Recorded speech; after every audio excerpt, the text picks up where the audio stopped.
ദൈവനാമം അതിയായി മഹത്വപ്പെടുമാറാകട്ടെ. നിങ്ങൾ ശ്രവിക്കുന്നത് ജീസസ് വോയിസ് മെസ്സേജ്. എല്ലാ ശ്രോതാക്കൾക്കും കർത്താവായ യേശുക്രിസ്തുവിൻ നാമത്തിൽ സ്വാഗതം.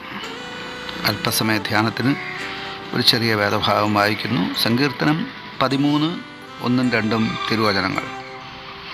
യഹോവേ, എത്രത്തോളം അങ്ങെന്നെ മറന്നുകൊണ്ടിരിക്കും? അങ്ങ് എത്രത്തോളം അങ്ങയുടെ മുഖത്തെ ഞാൻ കാണാതെ വണ്ണം മറയ്ക്കും? എത്രത്തോളം ഞാൻ എൻ്റെ ഉള്ളിൽ വിചാരം പിടിച്ച് എൻ്റെ ഹൃദയത്തിൽ ദിവസം പ്രതി ദുഃഖം അനുഭവിക്കേണ്ടി വരും? എത്രത്തോളം എൻ്റെ ശത്രു എൻ്റെ മേൽ ഉയർന്നിരിക്കും? കർത്താവിൽ പ്രിയരെ, നാം വായിച്ചു കേട്ട വേദഭാഗം 13-ാം സങ്കീർത്തനം 1-2 തിരുവചനങ്ങളാണ്. ഇവിടെ ഒരു ദൈവഭക്തൻ്റെ ദൈവത്തോടുള്ള 4 ചോദ്യങ്ങളാണ് നാം കാണുക. ഇത് നമുക്ക് പ്രാർത്ഥനയോടെ ധ്യാനിക്കാം. ഒന്നാമത്തെ ചോദ്യത്തിൻ്റെ സാരാംശം, ദൈവമേ, നീ എന്നെ എത്രത്തോളം മറന്നുകൊണ്ടിരിക്കുമെന്നുള്ളതാണ്. ഇവിടെ നാം ഈ ചോദ്യത്തിൽ മനസ്സിലാക്കുവാനുള്ളൊരു സത്യം, ദൈവം ഒരിക്കലും തൻ്റെ സൃഷ്ടിയെ മറക്കുന്നില്ല എന്നുള്ളതാണ്. ദൈവം ഒരു പക്ഷേ തൻ്റെ സൃഷ്ടിയെ, പ്രത്യേകിച്ച് മർത്യനെ മറക്കുന്നു എങ്കിൽ അതിന് ന്യായമായ കാരണങ്ങളുണ്ടാവും. ദൈവത്തെ ഭയപ്പെട്ട്, ദൈവത്തെ സ്നേഹിച്ച്, ദൈവത്തെ ആശ്രയിക്കുന്ന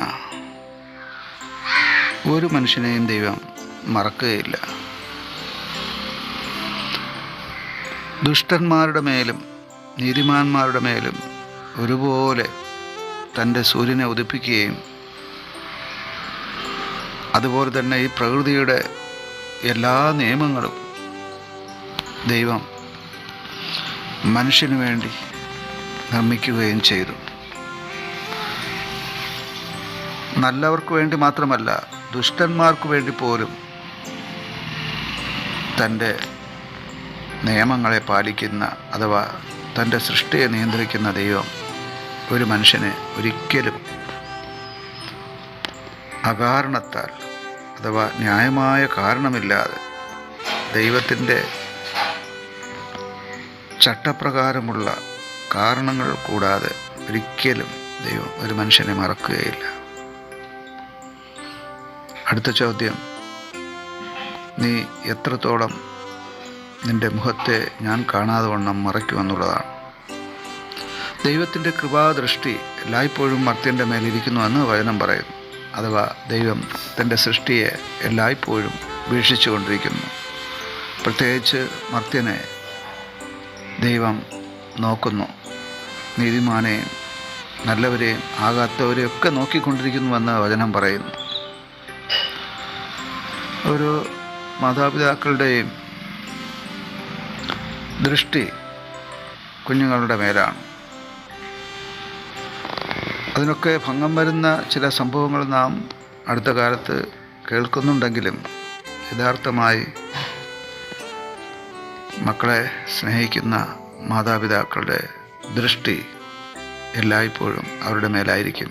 അങ്ങനെയെങ്കിൽ സർവശക്തനായ ദൈവത്തിൻ്റെ പെറ്റമ്മ മറന്നാലും ഞാൻ നിന്നെ മറക്കുകയില്ല എന്ന് അരുളി ചെയ്ത ആ ദൈവത്തിൻ്റെ വാഗ്ദാനവും ആ ദൈവത്തിൻ്റെ കൃപാദൃഷ്ടിയും എല്ലായ്പ്പോഴും ഒരു ഭക്തൻ്റെ മേലുണ്ടായിരിക്കും. ഒരിക്കലും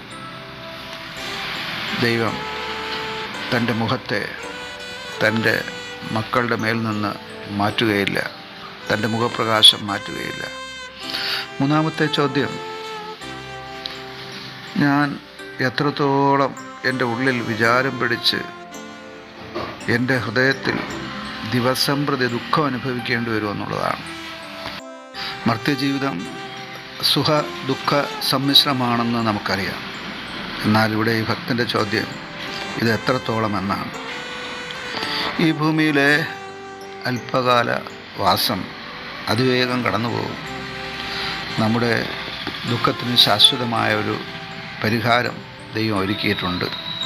വിശുദ്ധ യോഹന്നാൻ എഴുതിയ സുവിശേഷം 14-ാം അധ്യായം 1 മുതൽ 3 വരെയുള്ള വേദഭാഗത്താണ് ആ സ്വർഗീയ ഭവനത്തെക്കുറിച്ച് എഴുതിയിരിക്കുന്നത്.